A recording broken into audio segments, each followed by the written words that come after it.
Oh, nothing. He got all his songs already. How you think he got so hot? Came out with all them tapes. I did that. I put them hooks together. I made incredible music. All he did was rhyme 16s.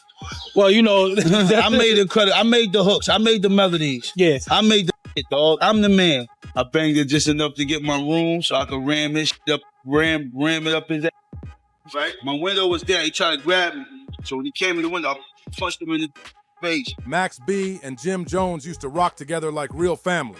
But the second Jim tossed that loyalty out the window, everything flipped. That's when Max went from being his secret weapon in the studio to becoming the walking nightmare nobody in Harlem ever saw coming. People were whispering that Max had snatched Jim's girl, smashed up his ride, and turned uptown into a pressure cooker just to make a point. Max wasn't out here playing games. He was moving like somebody with a score to settle. So let's get into how this whole storm even started. Charlie Wingate grew up in Harlem, right in the middle of the raw, legendary struggle that shaped so many icons. His journey begins in the Abraham Lincoln Projects, where survival was a daily lesson and nothing came easy. His mother battled addiction and got locked up more than once, leaving his grandmother to hold him down and keep him grounded through all the chaos. Even with her love, the streets were always calling, sitting right outside his door like a test he couldn't escape.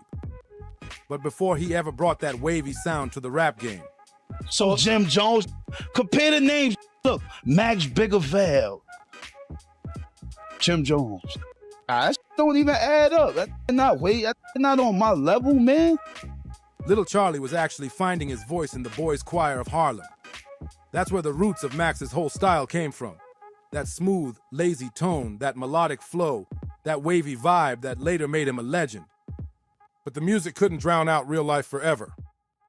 By 18, Max had gone down a rough path, and in 1997 he got hit with robbery charges that sent him away for about 8 years. That time didn't crush him, it sharpened him. When he walked out in 2005, he wasn't Charlie anymore. He stepped into Harlem as Max Bigervale, carrying a new name, a new edge, and the swagger of someone who lived everything he rapped about. He built that name from the giants, Biggie, Machiavelli, Tupac, and Jigga, seeing himself as the perfect blend of flow, pain, and pure confidence. And he was ready to prove it. Well, your name is Max B, aka Max Bigervale. We know Bigervale stands for Big Jig and Pac, right? But where did the name... Big Jig and Machiavelli, baby. Yeah. Big Jig and Machiavelli. Back then, Dipset was running the whole city. Cameron and Jim Jones had Harlem in a chokehold, and when Max reconnected with Cam, everything started moving fast. Cam introduced him to Jim, and the next thing you know, Max was signing with Jim's Bird Gang label and locking in with legendary producer Dame Grease. The energy was crazy, the chemistry was real. And in 2006, Max dropped his first mixtape, $1 Million Baby, and the streets went wild. The wave had officially arrived. Max's voice, his flair, that rugged tone, it hit the streets like lightning in a bottle. Nobody else had that mix of melody and menace, and people felt it instantly. Bird Gang had another rising star, too.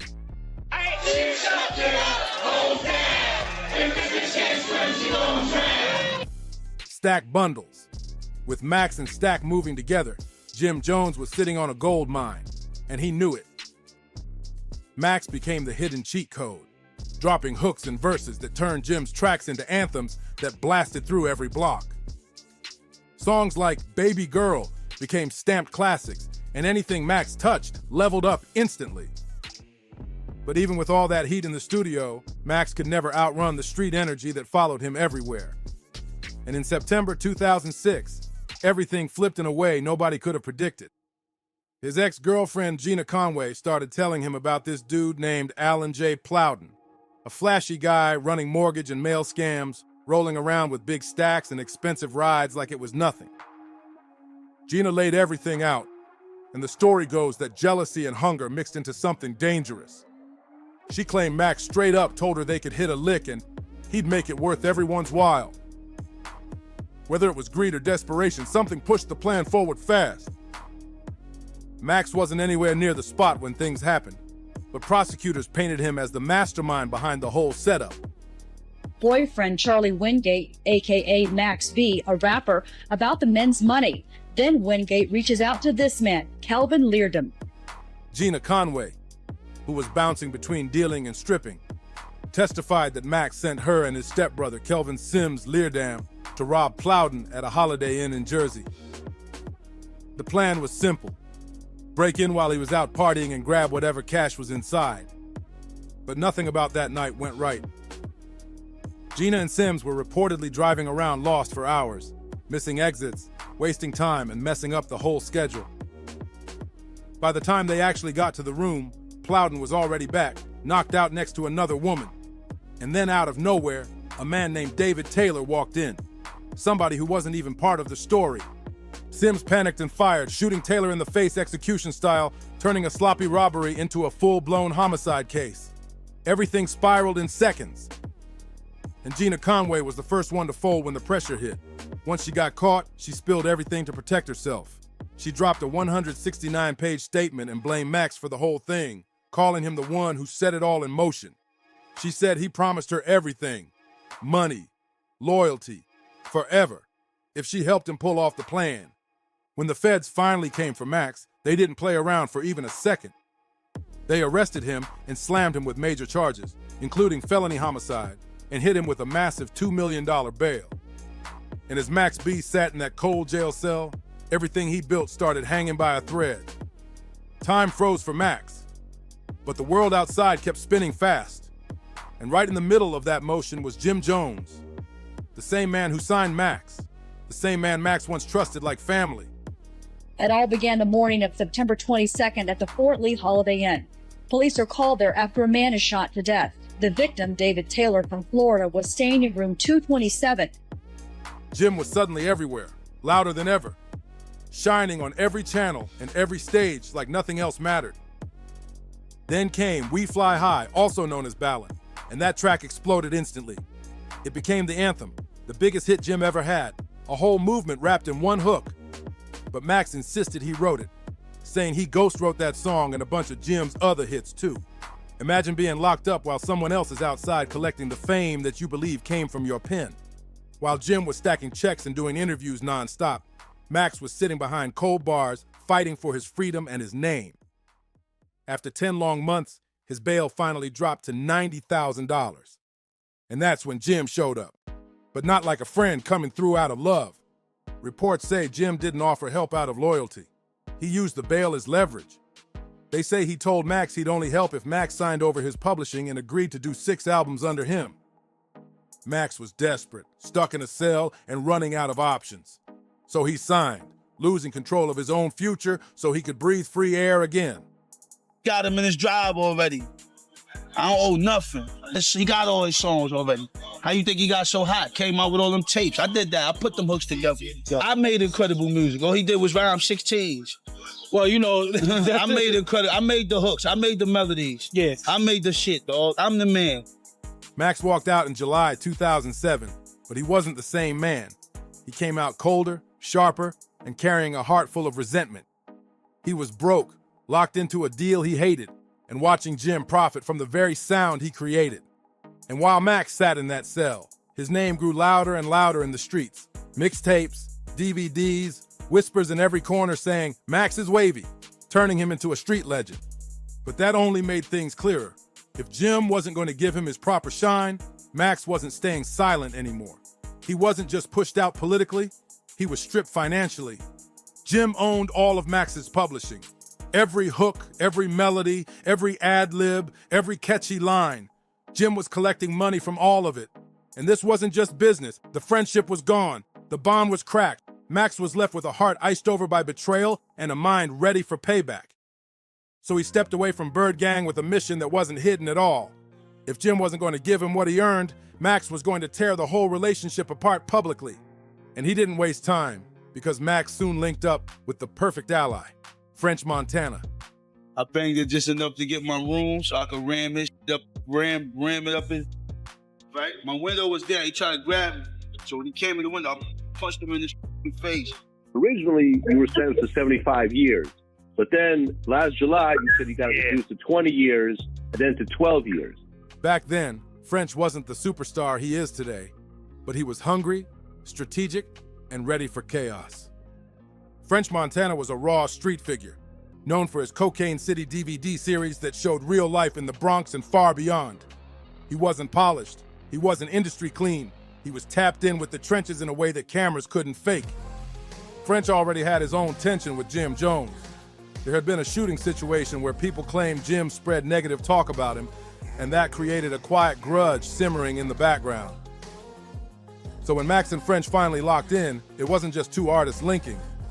It was a bond built on shared enemies and shared frustration. They called their movement Coke Wave, and it became one of the most iconic, savage, and influential street-led mixtape movements ever. Max already knew the industry wasn't going to protect him after everything he'd been through. He didn't own his publishing, he didn't have label support, and nobody was lining up to save him. What he did have was a legendary voice and a talent the streets refused to let end. So he did what hustlers do when they're boxed in. He took it to the underground. Max started dropping music for free, letting the people hear what labels tried to bury. But he wasn't just releasing songs. He was throwing verbal bombs aimed straight at Jim Jones and anyone standing beside him. The first major swing came with Public Domain 3. The cover alone caused chaos. Max standing in a graveyard next to tombstones carved with names like Millie, Jim Jones, and Vanilli Joel Santana. He compared them to Milli Vanilli, the group known for lip syncing. And in Max's eyes, Jim and Jules were trying to ride his wave without admitting it.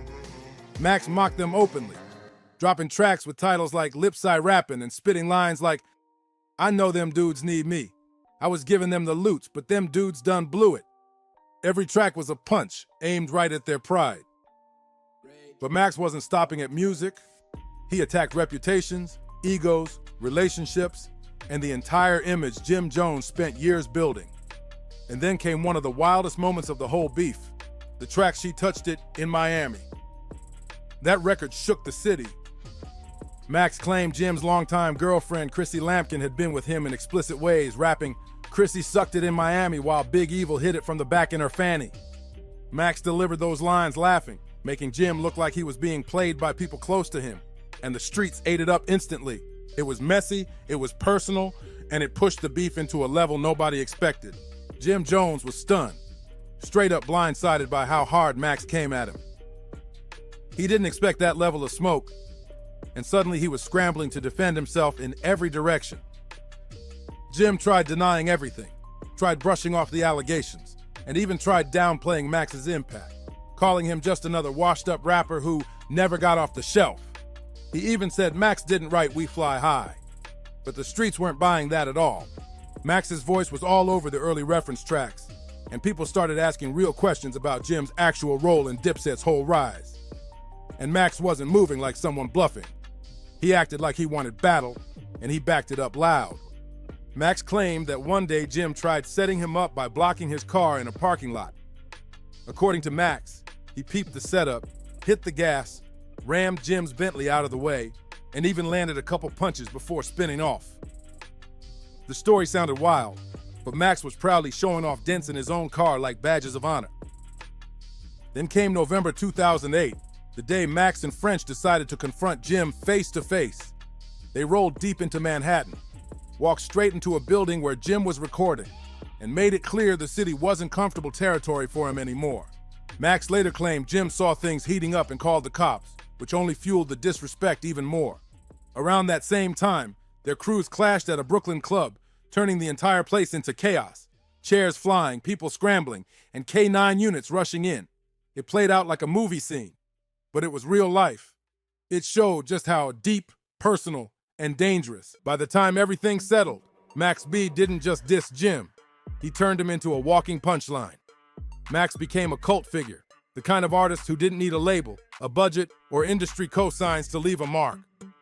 Even while trapped in contracts that gave him nothing, he found a way to build a legacy that still echoes today.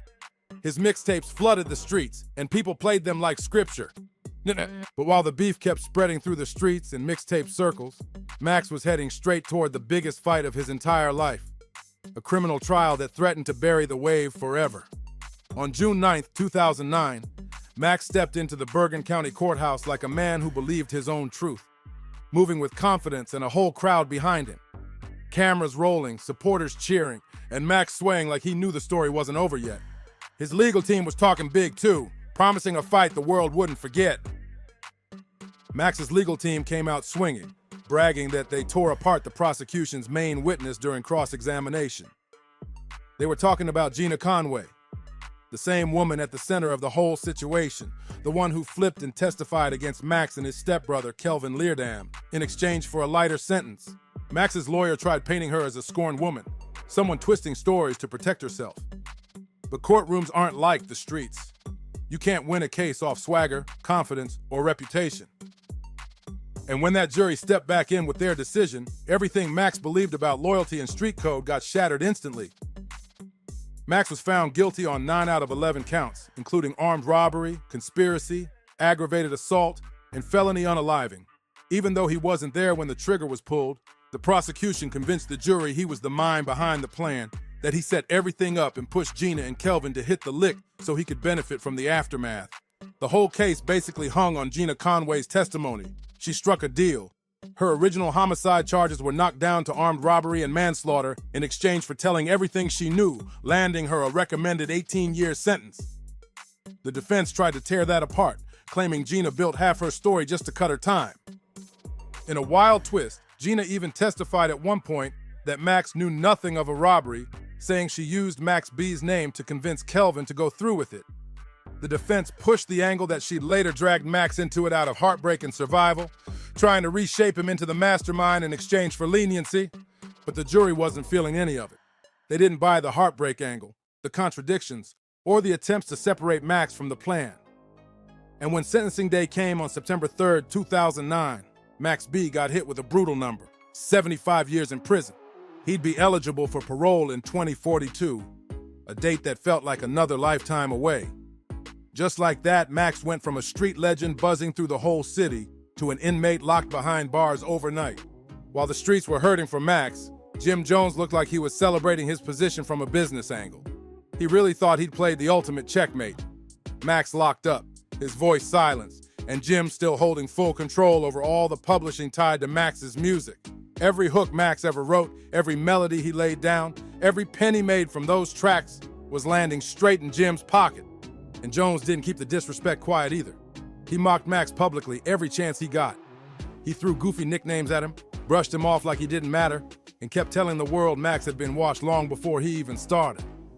In interviews, Jim talked like Max was nothing but old stock sitting in the back room, something he'd used once but would never touch again. But the truth wasn't as locked down as Jim believed. Even from behind bars, Max still had the streets behind him.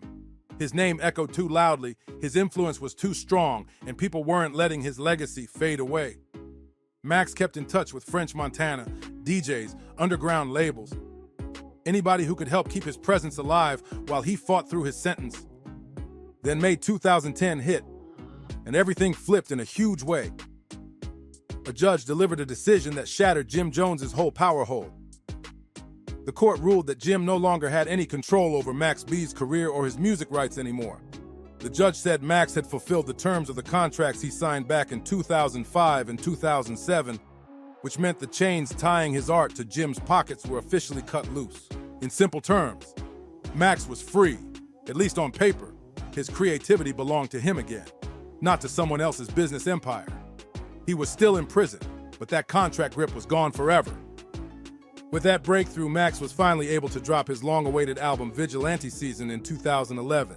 And anybody who still doubted Max's influence got hit with a reality check the moment that project hit the streets. His wavy style, that melodic gangster bounce he helped invent, became the blueprint for a whole new generation of artists. You couldn't turn on the radio without hearing echoes of Max in somebody's cadence, their harmonies, their slang about waves, vibes, or freedom. His fingerprints were everywhere, shaping songs from artists who had never even met him. Then came the twist nobody saw coming. In 2016, after serving 7 years, Max's whole situation changed again in a way that stunned the hip-hop world. Max's new attorneys came in swinging and dropped a legal bomb that shook the whole case. They argued that Max's first lawyer wasn't just sloppy. He was focused on chasing a future paycheck instead of fighting for Max's freedom. According to them, the lawyer saw Max's rising rap career and tried to ride it instead of building the strongest defense possible. This move, a strategy called post-conviction relief, actually worked, and the courtroom energy flipped instantly. The judge threw out Max's original 75-year sentence, opening a door nobody thought would ever crack open again. Max later pled guilty to aggravated manslaughter in a deal that chopped his sentence down heavy from 75 to 20, then down again to 12.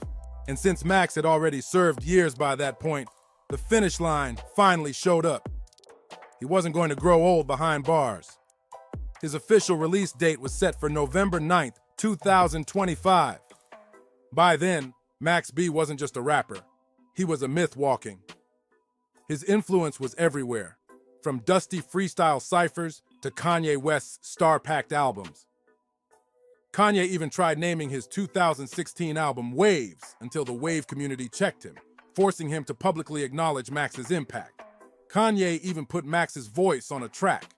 Drake, Wiz Khalifa, huge names, openly said Max inspired them. And even Jim Jones, in one of the rare moments he kept it honest, admitted Max B could have been bigger than Drake if he never went to prison. Now with 2025 right around the corner, one question floats over the whole story like a cloud nobody can ignore. Are Max and Jim still enemies, or is the battle finally over? Max spoke from prison and said he's in a whole different mindset now. He called himself a new man, a husband, a father of 4. And that old fire in his voice sounded replaced by real clarity. He even hinted that he might be willing to let everything go and bury the hatchet, but Jim Jones wasn't moving the same way. Even though he and French Montana patched things up and dropped music together in 2023, Jim made it clear Max was still a different situation. He said he didn't wish Max harm, but he wasn't trying to get cozy either. Let me know what you think. Should Max and Jim finally squash it, or is it too late to fix anything? Make sure to comment, like, subscribe, share, and I'll see you in the next one.